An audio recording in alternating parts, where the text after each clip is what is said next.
Hello everyone, my name is Prithviraj Zala and people also call me Salad.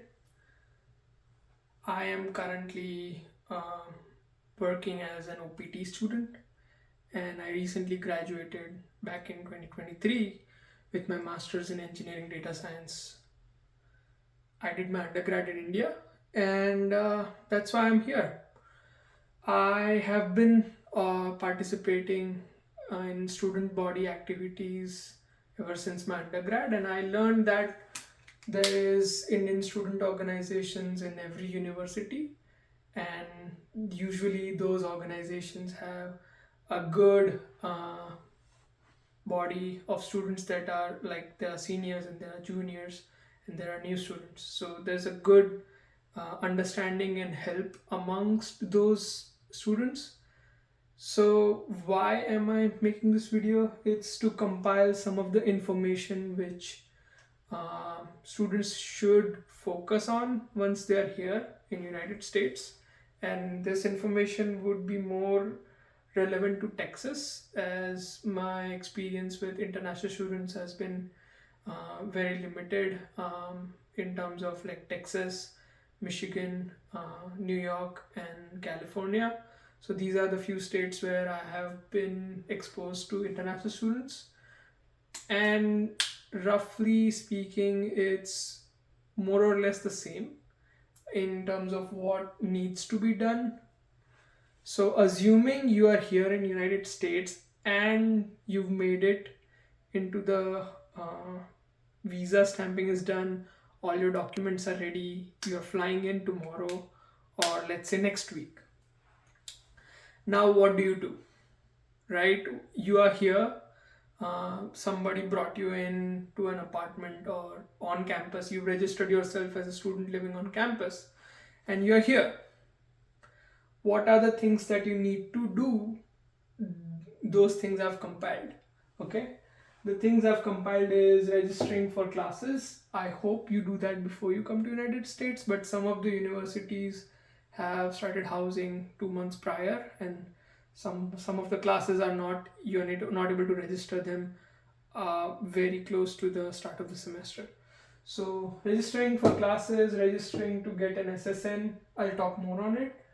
Getting a driver's license, identifying and mapping out different resource centers and communities that are in or around your university, and different student clubs or organizations.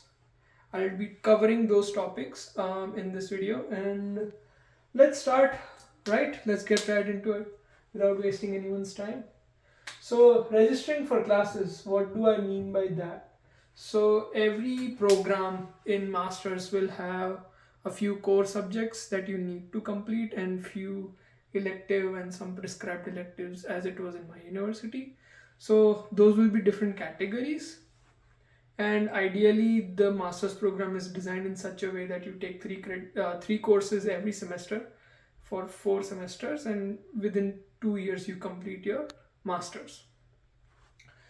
So, registering for classes, you need to get into the core subjects. If you're not able to get into the core subjects, I would highly recommend you to reach out to either the professor that is having the class.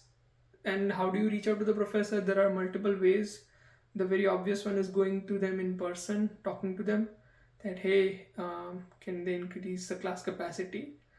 And they'll guide you on whether to reach out to the student services or the graduate office, or it depends from university to university.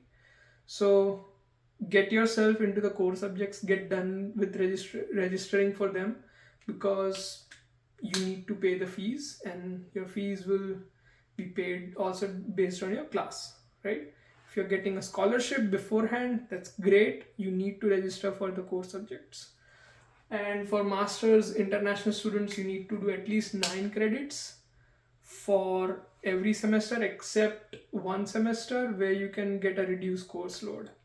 So it's called different things in different states, but ultimately uh, students take that in final semester, where you can have one subject or two subjects as the remaining of your course load, and you can hunt for internships or full-time jobs. Okay, more on that in another video where we'll be talking about how to apply for jobs and get jobs, or at least get interviews, because getting jobs is very difficult in this market but not impossible. Right, so first step is registering for classes.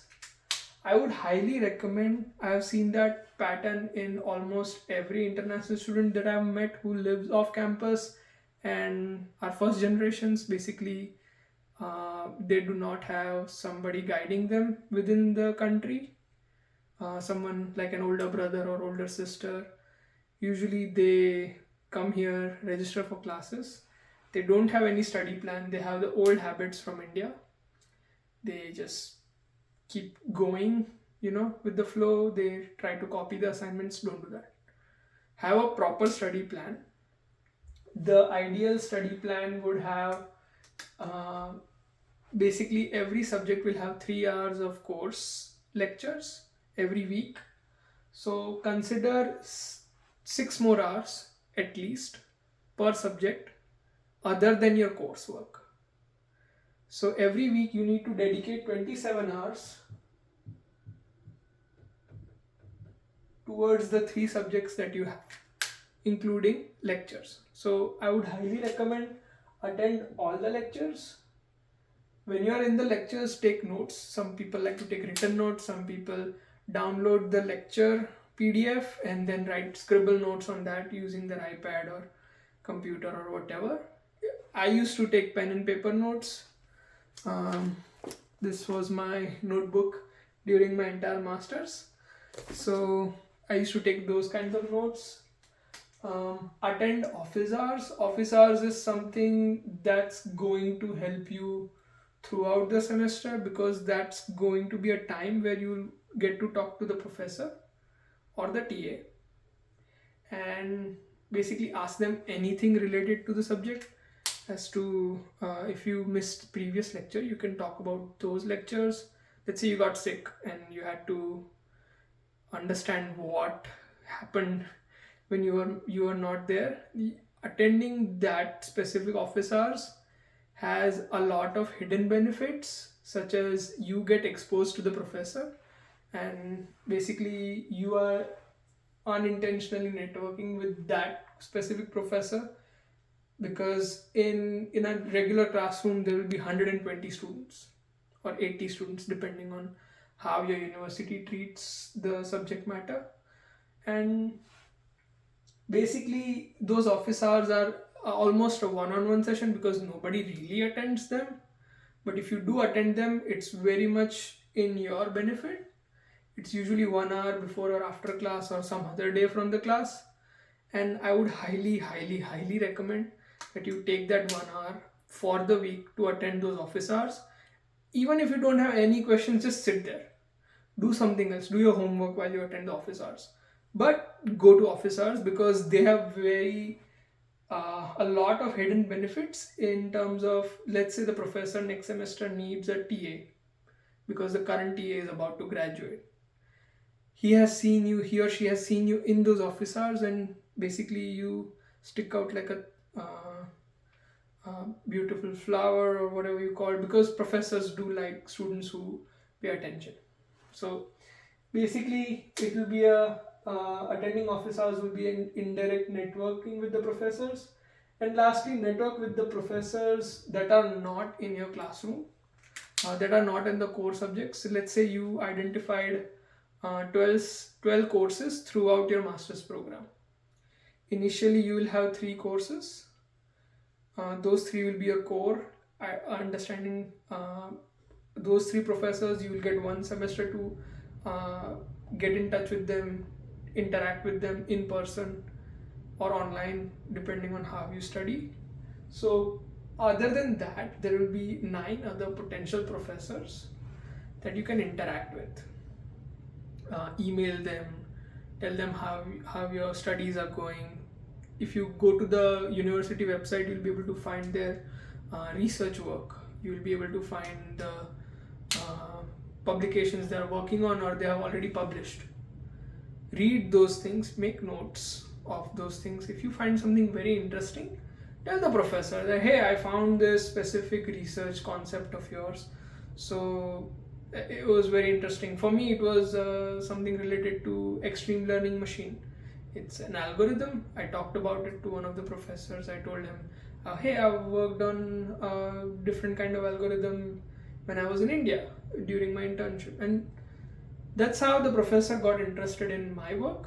And he saw me a potential candidate who can contribute to his work.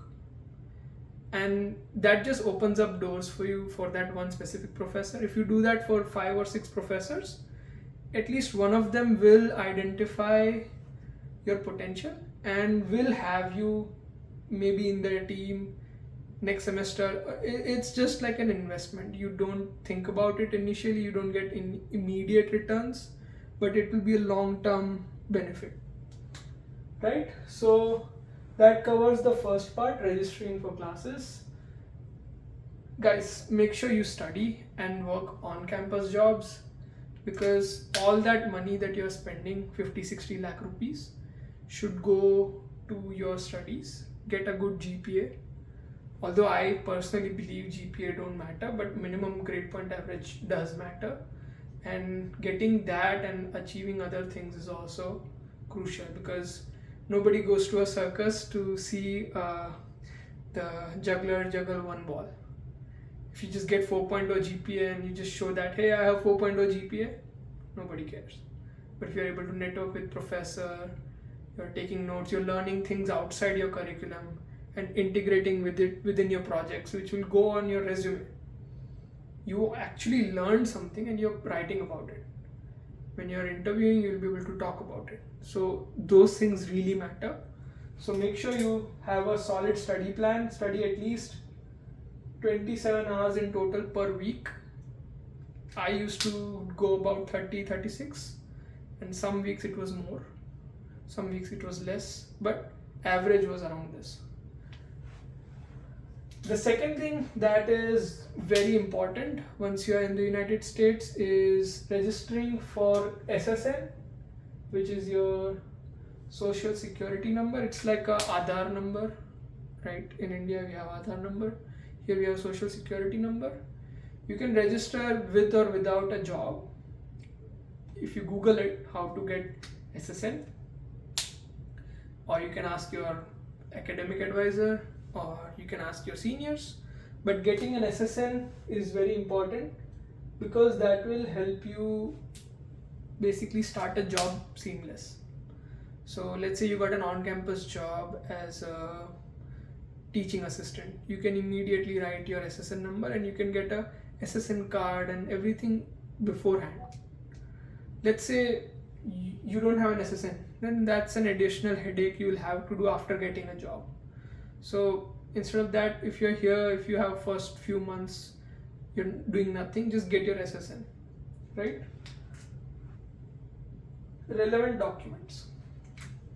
What I mean by relevant documents is organize all your documents like I-20, latest I-20, latest I-94.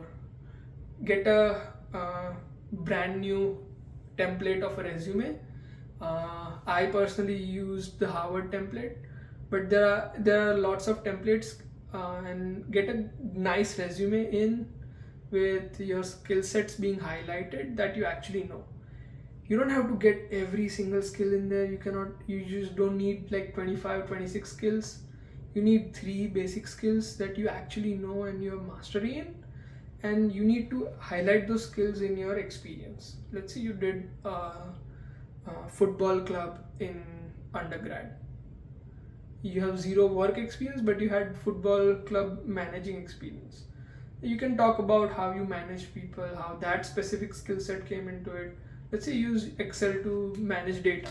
You can talk about Excel. So relevant documents. In the other thing would be getting everything in line, checking for expiration. It's like for me, there was passport expiring, so I had to get that up to date, because those things do matter. Make sure you have all the other international student documents like DS-160. I already mentioned I-20 and I-94. Once you have all those things, you're good to go, and you can apply for a bank account. If you're under the age of 25, Chase offers a minimum $0 balance account. So you can have $0 and you can hold a bank account in Chase. Otherwise, Bank of America, and if you're about 25, most of the banks will charge you at least $1,500. There is also one more information I should add here is getting into a mobile phone plan. If you have a group of friends or if you're alone, try to join someone's plan. It will be very cheap for you rather than getting your own plan. There's also Mint Mobile. I'm not sponsored by anything. So there's also Mint Mobile, which is pretty cheap for students. There are other plans. Get a good mobile plan and get it as cheap as possible. Get it with the bare minimum, because you will have internet almost everywhere, and most of us just use WhatsApp. So that should be fine. Getting the mobile plan. The third thing I want to talk about, which is very important, is getting your driver's license. I'm not talking about getting a car or buying a car or just renting a car. Just get your driver's license. Okay? You will get a driver's license for, let's say, max of 2 years. So initially when you apply, you'll get a long-term period for driver's license. You don't have to renew for quite a while. That was a mistake I made. I got my driver's license after I graduated, and it was not good because I did not even have a credit score. So I'll talk more about that along with the driver's license. But yeah, you need to have a driver's history. Let's say first month in, you get your driver's license. Now, if you want to travel somewhere nearby, you can rent a car. You can go there. You'll have a day's insurance or something like that. That way, you slowly build up your driver's driving history. And once you have a driving history, when you get a job and you actually go out to buy a car, you'll have everything. All your payments will be very low compared to what I actually have. I pay a lot of money just to own and maintain a car. So get a driver's license and start driving small here and there, if you really want to buy a car and you have extra money that you're not going to use, just going to throw away $2,000, buy a very cheap old beat up car, 500, 600, 1,000, 2,000, 3,000. I would say max give $4,000 to a car. If you're sharing with your roommates, let's say you have 4 roommates, you all contribute $500, then share one car for groceries and stuff. Get a very, very old cheap car, like a Toyota or something that's gonna run good. So that's something I want to talk about.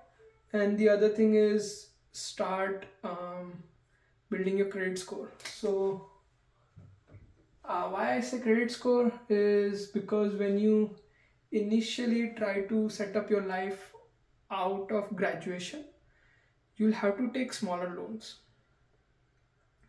Let's say you want to rent a place, they'll look at your credit score. they'll they'll say that, hey, you don't have a credit score. Then they'll give you a higher deposit amount, and those things does slowly affect you.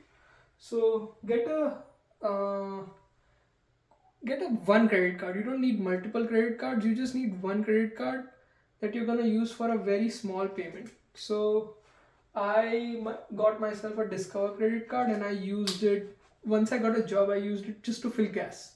So I used to spend only $60 or $50 a month for the entire month for gas, and that's the high number.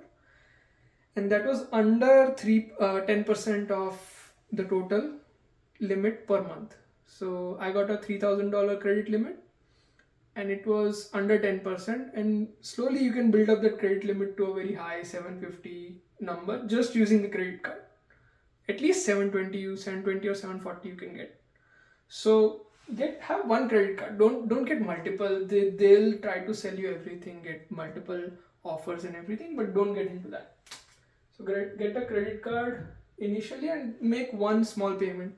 Let's say you're using gym membership at the university. Pay those $50 or $200 per semester through that credit card. Just pay it off. And immediately, as soon as you make a bill payment, just pay off the credit card, and it should be zero APR, very simple credit card, right? So that will also help you. Map out different resource centers. What I mean by that is your university will have a lot of different opportunities where you can get free stuff. You'll have events or organizations doing events. You'll get opportunity to participate in those events. Just go. Okay, this should be your time to experience the American life. Just go for those centers, right? And make sure you participate in communities, because those will be communities that are affiliated with U of H, or a university, or they are affiliated with university or outside the universities that are coming into your sandbox. University is where you can fail 1,000 times and still be okay, right? So you are getting an opportunity to meet people outside your bubble. Talk to them, talk about their experience, ask them good questions if you have any. If you don't have any, just be there. You will meet a lot of interesting people. So these things have hidden benefits in the long term, because you will be inherently building your own network through this. You will be meeting interesting people, you will be growing, right? And the last one is clubs. Now, this is the most underrated thing out of all these 5 points that I'm gonna be discussing in this video. Clubs, there will be a lot of clubs in every university. There will be chess club, there will be running club, cycling club. We had a triathlon club. All the amazing people running those clubs, the president, the vice president, the officers. We even had coaches. I was also part of the ballroom dance team. It was completely new experience for me. So ballroom dancing I did for 1 year. It was amazing. I even got to go to the national competitions. So stuff like that. It's really fun.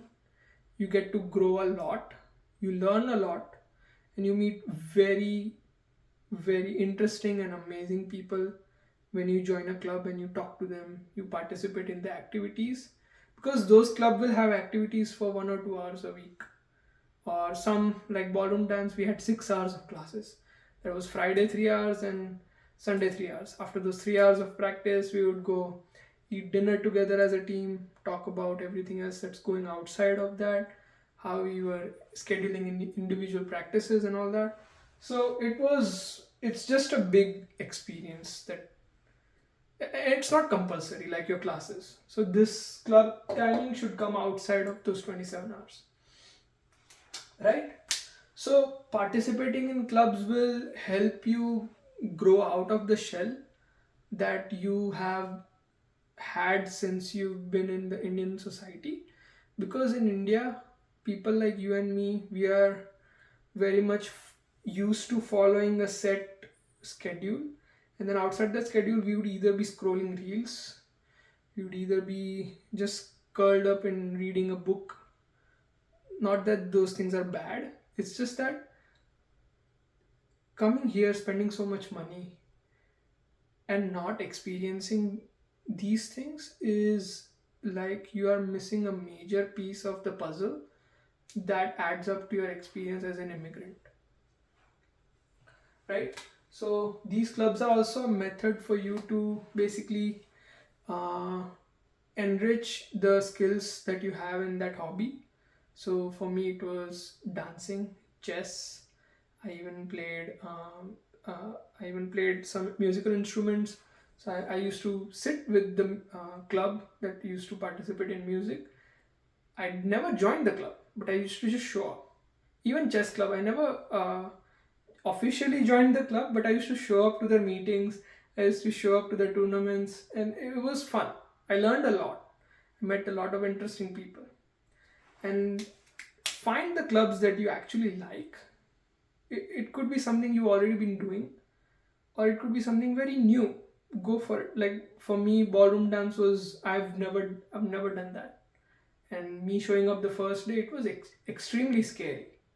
But I still did it anyways, and I got through it. And now I have more confidence talking to people, going up to people and talking, asking people to dance. Because in that dance, you have to dance with somebody who's up close in you, and you have to match and to the music, and you have to make sure you don't run them over, or they don't run you over. You have to be, and it's a lot of communication and a lot of coordination that goes on.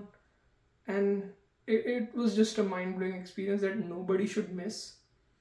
um, there are rugby clubs. I've seen astronomy club, I've seen rocket clubs, I've seen radio clubs, geology club, biology club. There are data science clubs, there are computer engineering clubs. All these different student organizations, I would say just check them out. Go there, sit there for 5-10 minutes. If you don't like it, get out. Nobody's gonna stop you, right? And these are the 5 things that I really want all the international students to keep in mind once they are here, and let's say they're 1 week away from their classes starting. So, yeah, just make sure you keep these 5 things in mind. And if you have any more suggestions, if you're already a student for a year and if you have more suggestions, please comment down below. And for now, subscribe and click the bell icon, because I'm going to be uploading more content. And if you have any ideas for content, please feel free to share. If they are really high in demand, I might make a video on that. Currently, again, my status, I'm on OPT and I'm transitioning to H1B within next 3 years, fingers crossed, because it's a lottery.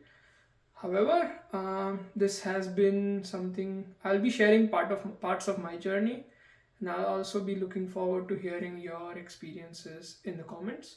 So, thank you so much. Please don't forget to like, subscribe, and share. And up until next time. Why did I say up until next time? I should just say until next time. New to the YouTube scene. Alright, very awkward. But peace.